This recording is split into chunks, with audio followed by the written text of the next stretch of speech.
Medak BRS party కార్యాలయంలో municipal chairperson Mallikarjun, మాజీ వ్యవసాయ మార్కెట్ కమిటీ చైర్మన్ బట్టే జగపతి, కౌన్సిలర్ స్థానిక నాయకులతో కలిసి మీడియా సమావేశం నిర్వహించారు.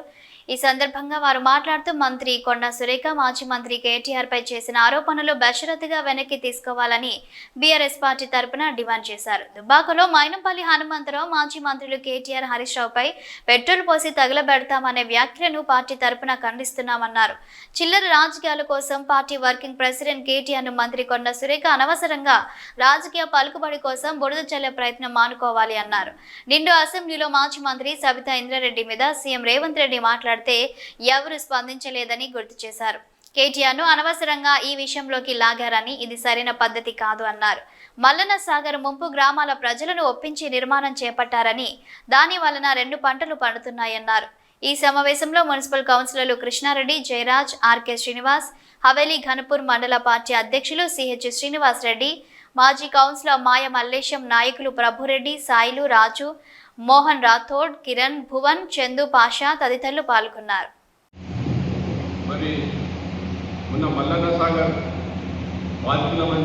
బాధితులుగా పరామర్శిస్తానని చెప్పి వెళ్ళినటువంటి మైనంపల్లి హనుమంతరావు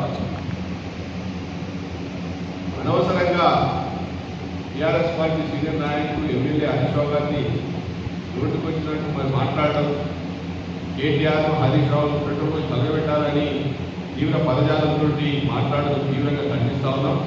అండ్ ఈ సందర్భంగా మరి గుర్తు చేస్తా ఉన్నాం, మల్లన్న సాగర్ బాధితులను ప్రతిసారి మరి హరీష్ రావు గారు ఇప్పటికి 4 సార్లు పోయి ఆ విలేజర్స్తో మాట్లాడి ఒప్పించి మెప్పించి మరి మల్లన్న సాగర్ నిర్మాణం పూర్తి చేయడం జరిగింది. ప్రజాస్వామ్య పద్ధతిలో ఎక్కడైనా సరే ప్రజలను ఒప్పించే ప్రయత్నం చేయాలి. మల్లన్న సాగర్ ఆయకట్టు కింద ఉన్నటువంటి గ్రామాల ముప్పు అందరికీ కూడా 99% మంది యాక్సెప్టెన్స్ ఇచ్చారు. 99% మంది ఒప్పుకున్నారు. కాంగ్రెస్ వాళ్ళు కొంతమంది కుట్రపూరితంగా మాట్లాడి కొంత 1% మరి టెక్నికల్ అంటే కోర్టు ద్వారా పోయి ఆపేయడం, జాప్యం చేయడానికి ప్రయత్నం చేయడం, ఇవన్నీ కూడా కుట్రలను చేస్తూ ఉంటే ఆ కుట్రలను ఛేదించి ప్రజలందరినీ 99% ప్రజానీకాన్ని ఒప్పించి మల్లన్న సాగర్ పూర్తి చేసే విషయాన్ని గుర్తుపెట్టాలి. మేము సందర్భంగా మైనంపల్లి హనుమంతరావు గారికి కానీ వారి యొక్క సీఎం గారికి కానీ మేము గుర్తు చేస్తాం, మీరు కూడా వెళ్ళండి. హైదరాబాద్ మూసీ నది పరివాహక ప్రాంతం హైదరాబాద్ దగ్గరికి వెళ్ళి క్షేత్రస్థాయిలో వారందరినీ ఒప్పించి మీరు మూసీని ప్రక్షాళన చేస్తామన్న ఏదైతే ప్రాజెక్టు పెట్టుకున్నారో ఆ ధన ప్రాజెక్ట్ అది అదే ప్రజలకు ఉపయోగపడే ప్రాజెక్టు అని ఏమని అనుకుంటున్నారు. ఎందుకంటే 16,000 కోట్ల రూపాయలు పెట్టుకున్నటువంటి అతని ఎస్టిమేట్ ఏకంగా 1,50,000 కోట్ల రూపాయలు తీసుకుపోయినట్టనే అది కేంద్రానికి అంటే కేంద్ర కాంగ్రెస్ పార్టీకి మునుపు చెల్లించడం కోసం ఎస్టిమేట్లను పెంచుకుంటా మరి చేసినటువంటి ప్రాజెక్టుగా యావత్ ప్రజానికం గమనిస్తా ఉన్నాం. అనేక సమస్యలు ఉన్నాయి, అనేక సమస్యల మీద మీరు పోరాటం చేయండి. అంతేకాదు రైతు రుణమాఫీ కోసం మన నియోజకవర్గంలో చాలా మంది రైతులకు రుణమాఫీ పూర్తిగా జరగలేదు. వాళ్ళందరినీ పిలుచుకొని ఎవరెవరికి రుణమాఫీ జరగలేదు, వాళ్ళ సమస్యలు ఏంటి, వాటి గురించి మాట్లాడి మరి ఒక రివ్యూ పెట్టుకుని వాటికి వాళ్ళ రుణమాఫీ అయ్యే విధంగా ప్రయత్నం చేయండి. చాలా సమస్యలు ఉన్నాయి మనకు. మీరు ఎన్నికల హామీలు 6 గ్యారంటీలో 13 ముఖ్యమైనటువంటి అతి ముఖ్యమైనటువంటి అంశాలు ఇంకా చాలా ఉన్నాయి, కానీ 13 అయితే ముఖ్యంగా అమలు చేయాల్సినటువంటి ఉన్నాయి. 25,000 రూపాయల మహిళకు కావచ్చు, కళ్యాణ లక్ష్మి ఇచ్చిన తులం బంగారం విషయం కావచ్చు, ఆసరా పింఛను డబ్బులు చేస్తామని చెప్పిన మాట కావచ్చు, అదేవిధంగా ఈ రైతు భరోసా కావచ్చు, ఇట్లాంటి చాలా కార్యక్రమాలు వృద్ధులకు, వికలాంగులకు, పేదలకు కూడా పెన్షన్ పెంచుతామన్న విషయాన్ని పక్కన పెట్టి కేవలం రాజకీయం కోసం, కేవలం బురదజల్ల రాజకీయాల కోసం ప్రయత్నం చేస్తే మరి యావత్ తెలంగాణ ప్రజానికి గమనిస్తూ ఉంది. ఇటువంటి కరెక్ట్ కాదన్న విషయాన్ని గుర్తుంచుకోవాలని చెప్పి సందర్భంగా హెచ్చరిస్తూ మరి భవిష్యత్తులో కూడా ఏది ఏమైనా సరే మరి తెలంగాణ శ్రీరామరక్షణ టీఆర్ఎస్ పార్టీ శ్రీరామరక్షగా తెలంగాణ రాష్ట్రంలో ప్రజలందరూ గమనిస్తూ ఉన్నారు. ప్రజా సంక్షేమం కోసం మన హైడ్రా కావచ్చు, ఇంకోటి కావచ్చు, ఎక్కడైనా సరే తప్పకుండా బీఆర్ఎస్ పార్టీ పేద ప్రజల పక్షాన ఉంటుంది. అన్యాయంగా వాళ్ళని మరి తరలిస్తాము లేదంటే కూలగొడతామంటే మాత్రం ప్రజాక్షేత్రంలో వాళ్ళ పేద బలైన వర్గాల కోసం బీఆర్ఎస్ అందరూ కూడా మరి పోరాటం చేస్తారన్న విషయాన్ని సందర్భంగా కాంగ్రెస్ పార్టీ గుర్తు చేస్తూ మరొకసారి హరీష్ రావు గారి మీద కానీ, కేటీఆర్ గారి మీద కానీ, కేసీఆర్ గారి మీద కానీ ఇటువంటి మాటలు మాట్లాడితే మరి ప్రజలే బుద్ధి చెప్తారన్న విషయాన్ని మనం గుర్తు చేస్తూ ఉన్నాం. మరి ఇంకొక అంశం కూడా మరి కొండా సురేఖ గారు మాట్లాడిన మాటకు తీవ్రంగా ఖండిస్తూ ఉన్నాం. మరి గతంలో అసెంబ్లీలో కూడా మాజీ మంత్రివారు సబితా ఇంద్రారెడ్డి, మరి సునీతా లక్ష్మి వారు కూడా మాజీ మంత్రివారినే వారి మీద కూడా మీరు ఇష్టం వచ్చినట్టు అసెంబ్లీలో వచ్చి రేవంత్ రెడ్డి గారు కించపరిచే విధంగా మాట్లాడతారు. అసహ్యంగా అవహేళన వాచేసినట్టు మాట్లాడితే మరి నిండు సభలో ఉన్నటువంటి కొండా సురేఖ గారు మొన్నటి వరకు కూడా ఏమాత్రం కూడా మరి వారు స్పందించలేదు, ఇక్కడ కూడా ఖండించలేదు. ఇది దుర్మార్గం కాదా, మీరు కూడా సాటి మహిళనే కదా. మరి మొన్న ఎవరో ఆల్రెడీ మన గౌరవ హరీష్ రావు గారు దాన్ని తీవ్రంగా ఖండించారు. టీఆర్ఎస్ పార్టీ సోషల్ మీడియా కావచ్చు, ఇంకే మీడియాలో కానీ ఏ పార్టీ మీడియాలో కానీ మహిళలను గౌరవించాల్సిన సంస్కృతి మనది కాబట్టి అటువంటి జరగరాదని చెప్పేసి మరి వెంటనే మరి ఖండించడం జరిగింది. మరి మా పార్టీకి సంబంధించిన వ్యక్తులు పెట్టిన సోషల్ మీడియా పెట్టింది కాదు కాబట్టి మరి గౌరవ కేటీఆర్ గారు మరి ఆల్రెడీ హరీష్ రావు గారు స్పందించారు కాబట్టి దాన్ని మీరు ఏదో మాకు స్పందించలేదు, నాకు ధైర్యం చెప్పలేదు ఉద్దేశంతో ఇష్టం వచ్చినట్టు మాట్లాడుతున్నారు. మీరు రేవంత్ రెడ్డి గారు మాట్లాడినప్పుడు మీరేం చేశారని చెప్పేసి మహిళా లోకం ప్రశ్నిస్తా ఉంది, మేము బీఆర్ఎస్ లో ప్రశ్నిస్తా ఉన్నాం.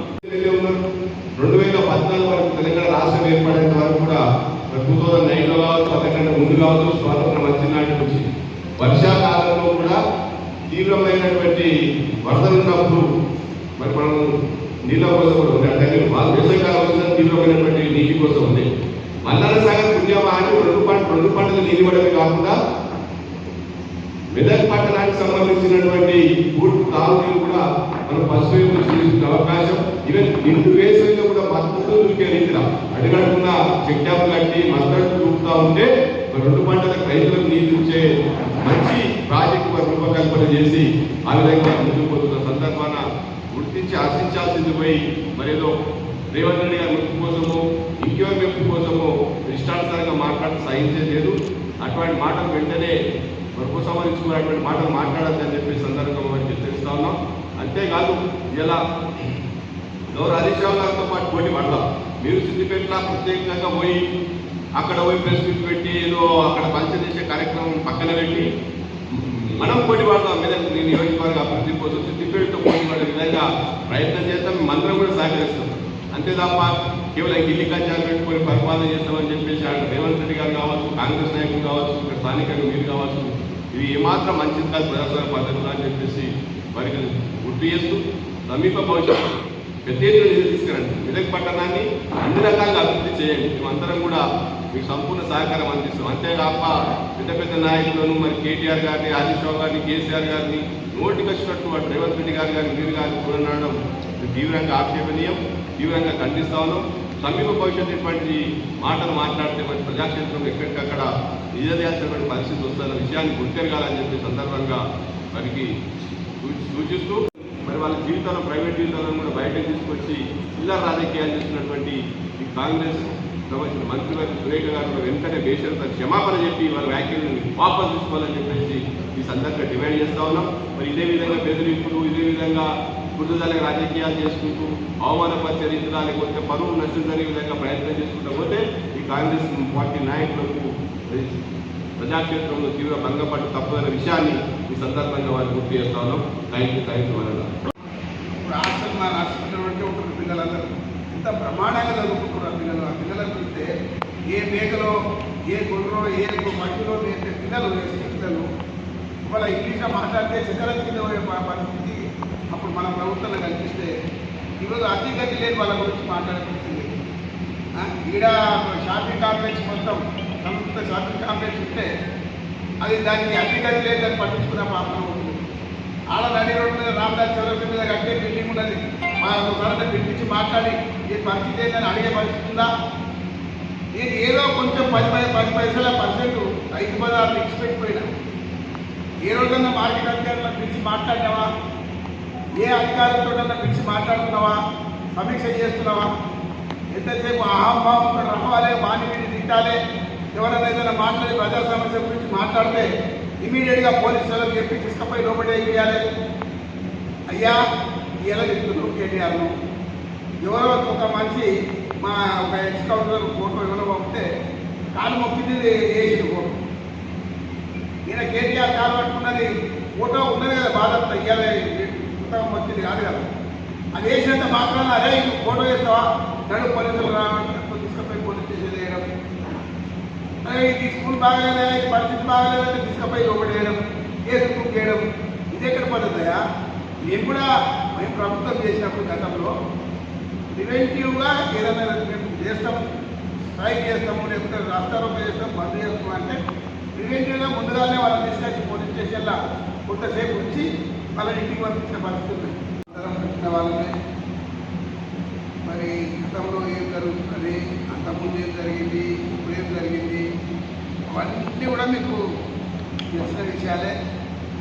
కాకపోతే మీరు అనలేరు, మేము రాజకీయ పార్టీలలో ఉన్నాం కాబట్టి అనాల్సి వచ్చిన పరిస్థితి. మీకు కూడా మనసులో ఏంటంటే మంచి జరిగింది, ఏ చెడు జరిగింది అనేది మీ మనసులో కూడా ఉంటుంది. కానీ యాజ్ ఏ ఒక విలేకరిగా, ఒక జర్నలిస్ట్గా మీరు మాట్లాడలేరు. ఏదో వ్యక్తి ప్రతిపక్ష వ్యక్తి కావచ్చు, అధికార పక్ష వ్యక్తి కావచ్చు, ఏదైనా మాట్లాడితే వాళ్ళ పేరు మీద మీరు రాసే అధికారం మీ మనసులో ఉన్నా కూడా దానికి తర్వాత రెట్టింపు చేసి రాస్తుండొచ్చు. కానీ నియంత్రణ మీరు రాయలేరు. కానీ ఇప్పుడు అభివృద్ధి విషయం, సంక్షేమ కార్యక్రమాలు అయితే సోదరుడు చేసినట్టు అది ఎక్కడ పోతాయో మనకు తెలియదు. కానీ అభివృద్ధి విషయంలో 308 కోట్ల రూపాయలు మన రెవెన్యూకు మనం మంజూరు చేసుకున్నాం. 63 కోట్ల చిల్లరలో మన హాస్పిటల్ 100 సీట్లు, 100 సీట్లకు అలా 100 సీట్లకి 50 సీట్లు కూడా పోయింది. ఒక మాట మాట్లాడలేదు. 50 కోట్లు మెదక్ టౌన్ ఇస్తే పోయినాయి. అనంతరంగా భవానికి 100 కోట్లు ఇస్తే పోయినాయి. కనీసం ఆ జీవోనన్న హామీ అట్లా పెట్టే పరిస్థితుల్లో లేదు. ఇంతసేపు ఇక్కడ మెదక్లో మీరు ఏం చేసేది గతంలో మీరు ఎమ్మెల్యేగా ఉన్నప్పుడు? ఇప్పుడు మీ ప్రస్తుతం మీ కుమారుడు వచ్చి ఏం చేస్తున్నారు? 9 నెలలు దాని సంవత్సరం దగ్గరకు వస్తుంది. ఒక్క పైసా, ఒక్క నయా సింగిల్ పైసా ఏదో ఏం కట్టించినాము, 84లో దుకాణాలు కట్టించినాము మున్సిపల్ సముదాయం. దాని గురించి మాట్లాడక మల్కాజ్గిరిలో బ్రహ్మాండమైన మెజార్టీతో ఓడగొట్టు అది గుర్తు లేదు. మల్కాజ్గిరి నుంచి వదిలేసావు, అంతకుముందు మీద కట్టినావు, ఈడ గెలిచినావు, ఏమేమి పనులు చేసావో ఒకసారి చెప్పాలి. తర్వాత ఈ సిద్దిపేట మీద నర్సపూర్ మీద పడుతున్నావు. ఈ పోనీ రాష్ట్రంలో కాంగ్రెస్ పార్టీలో నీ పదవి ఏదో ఒకసారి చెప్పాలి. జగ్గారెడ్డి మాట్లాడుతున్నట్టే ఆయన ప్రెసిడెంట్, వర్కింగ్ ప్రెసిడెంట్. నీ హోదా ఏంటి? నీ హోదా ఏదో అది నువ్వే గుర్తించుకోవాలి. ఏ పద్ధతిలో నువ్వు ప్రవర్తిస్తున్నావు? నీకు గన్మెన్లను ఇచ్చి ఒక శాసనం మాకు కూడా పద్మాదేవేంద్ర రెడ్డి గారి మాజీ శాసనసభ్యులు మొన్న చెప్పిపోయింది. కానీ ఆమె కూడా ఇవ్వాలి. దీని ప్రకారం ఒక ఎస్కాట్ పెట్టాలి. ఈ 2 ఎస్కాట్లు, 3 ఎస్కాట్లు, ఇంత అధికారం వినియోగం ఎక్కడ ఉండలేదు. మాట్లాడితే నీకు కొట్టరా, చంపేస్తాం, ఉద్దేశం పీకేస్తాం, కొన్ని అన్నం పెట్టుకొని కేసులు బుక్ చేస్తాం. అంటే ఇది ఎక్కడ న్యాయమయ్యా? ఇప్పుడు ఇక్కడ సంక్షేమం మంచిగా కలిసిపోయింది, అభివృద్ధి మంచిగా కలిసిపోతుంది. దానిలో సిద్దిపేట పోయి మళ్ళీ తయారు పోయి మండలం తయారు కాడా ఏ విధంగా ఉన్నారో ఆ ప్రజలంటే తెలుస్తుంది. ఈడ కూర్చొని హైదరాబాద్కి వచ్చి వారిని దిగిపోయి మిత్రుడు ఏంటంటే ప్రజాస్వామ్యబద్ధంగా మాట్లాడాలి. ఏ మంచి రాజకీయ నాయకుడైనా కానీ ఏ మాట్లాడినా కానీ అనవసరంగా నాకు చేస్తాం, డెవలప్ చేస్తాం, గుర్తు చేస్తామంటే అదే మాటలు. అవి మాటలు నేర్చుకోవాలి. గౌరవ శాసనసభ్యునిగా పనిచేసినాము, ఎమ్మెల్సీగా పనిచేసినాము. అది ఒక గురుతరమైన బాధ్యత ఉన్నది. ఆర్డినరీ మంచి మాట్లాడినట్టు ఎక్కడ దొరికితే అక్కడ మాట్లాడి ఎవరన్నా సారగా పని కాలేదంటే వాడిని ఒకటేసారి మీద పడి కొట్టినట్టు గుర్తినట్టు ఈ పద్ధతి అనేది మంచి పద్ధతి కాదు. దాని గురించి మీరు మాట్లాడండి. మీరు వచ్చి ఇప్పుడు రివ్యూ పెట్టి అయ్యా ఇప్పుడు ఆగిపోయిన పనులు ఉన్నాయి, ఈ పనులు ఉన్నాయి, మన ఆగిపోయిన పనుల సంగతి ఏంటి? మెదక్ పట్టణ మిషన్ భగీరథ ద్వారా అనేక రోడ్లు తుక్కు అయితే గౌరవ మాజీ ముఖ్యమంత్రి గారు అన్నా అని ఆయన గుర్తించా అంటే నేను అన్నానికి నేనే ఆయన చిట్టి ఇచ్చిన అది దానికి ఒక బైపాస్ రోడ్డు, ఒక రింగ్ రోడ్డు కావాలన్నా తప్పనిసరి స్టేట్ మీద చిట్టి ఇచ్చిన దాన్ని నేను ఖచ్చితంగా నేను రింగ్ రోడ్ ఇస్తాను. ఇమీడియట్గా తీసి జీవో ఇష్యూ చేసి జీవోను రద్దు చేసినప్పుడు కనీసం జీవోను రద్దు చేయకుండా ఉంచినా ఉన్న 100 సీట్లకి వెళ్ళి 50 సీట్లు కొట్టబోతుంది మెడికల్ కాలేజీకి వెళ్ళి. ఒక్క మాట మాట్లాడకపోతుంది. ముఖ్యమంత్రి గారి దగ్గరికి పోయి మరి ప్రజాస్వామ్యాలు ఏ విధంగా ఉన్నాయి, మన మెదక్ పరిస్థితి ఏదో ఉన్నది, ఎప్పుడన్నా మాట్లాడిన సందర్భం ఉందా? పోనీ 5 రూపాయలు తెచ్చిన సందర్భం ఏదైనా కొంత ఈ 9 నెలల్లో స్థానిక సంస్థలకు కానీ లేకపోతే నీ ప్రభుత్వ పరంగా డబ్బులు కానీ ఏమైనా పైసలు ఇచ్చిన ఏమన్నా అంటే మాట్లాడడం ఇచ్చడం అవసరమైతే పోలీస్ కేసులు పెట్టడం ఇదైతే ప్రజాస్వామ్యంలో మంచి పద్ధతి కాదు. కావచ్చు గతంలో కాంగ్రెస్ కూడా చేసింది కావచ్చు, టీఆర్ఎస్ కూడా చేసింది కావచ్చు. మరి ఇట్లా నిమజ్జనం నాడు కేసులు బుక్ చేసడం అంటే దురదృష్టకరమైన విషయం.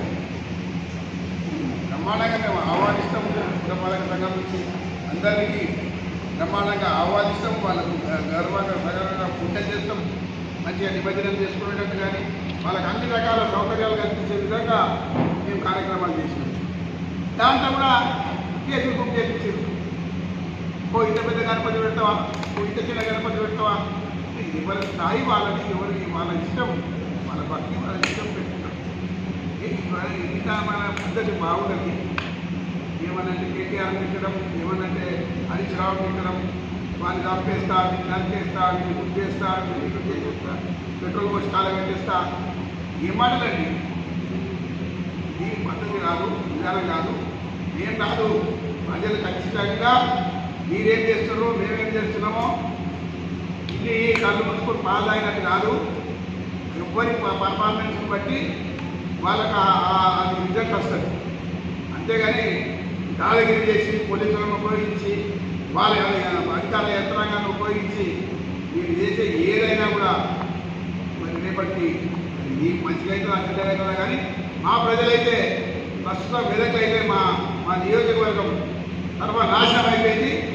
ఇంకా 20 సంవత్సరాలు ఎక్కడికి వెళ్ళిపోయింది. ఏ రోజు ఏ విషయంలో రివ్యూ చేసింది లేదు. సంక్షేమ పథకాల గురించి చేయలేదు, అభివృద్ధి పథకాల గురించి చేయలేదు. మాట్లాడితే కుటుంబం చంపుతాం, కొట్టం, పోలీసులకు పెట్టాం, కేసులు పెట్టాం, ఇది తప్ప ఇంకోటి లేదా? కూర్చుంటాయా పిలువుని, పంచాయతీ రాజుల పిలువు, ఎడ్యుకేషన్ పిలువు, ఆర్ఎంపీ పిలువు, మున్సిపాలిటీ పిలువు, అందరూ పెట్టి కూర్చొని పెట్టి ఏంటయ్యా పరిస్థితి, దినాలు దేంట్లో నడుస్తున్నాయి, ఏ పని ఏడుతున్నది, ఏం నడుస్తుంది, ఇప్పుడు ఆగిపోయింది, ఎందుకు ఆగిపోయింది, ఇంటికి వనరులు కావాలి, ఇంకా ఎన్ని ఫండ్స్ ఎంత అవసరం ఉన్నది, ఏ రోజున మాట్లాడిన సందర్భం ఉన్నదా? దయచేసి రేపటికైనా కూడా అభివృద్ధి ఏ విధంగా చేస్తారు? 4 సంవత్సరాలు సమయం ఉంది. ఇది బంద్ చేయండి. ఈయన తిట్టడం మార్చుకుంటున్నారు, వీళ్ళు కొట్టడం, తప్పడం, కాల పెడతాం అనేది బంద్ చేసి, కేసులు పెట్టుడు బంద్ చేసి మీరు అభివృద్ధి పద్ధతులు ఇవ్వండి. ప్రజలు ఖచ్చితంగా మీకు ఇక్కడ కాదు. నేను చేయలేదు కాబట్టి మమ్మల్ని ఓడగొట్టింది కావచ్చు. మీరు రేపు చేస్తారని నాకు నిన్న మనం నువ్వు ఏ పార్టీలో ఉన్నావో తెలుసు. ఇలాంటి విధంగానే కాంగ్రెస్ పార్టీ మా ఊళ్ళో 7 వాళ్ళు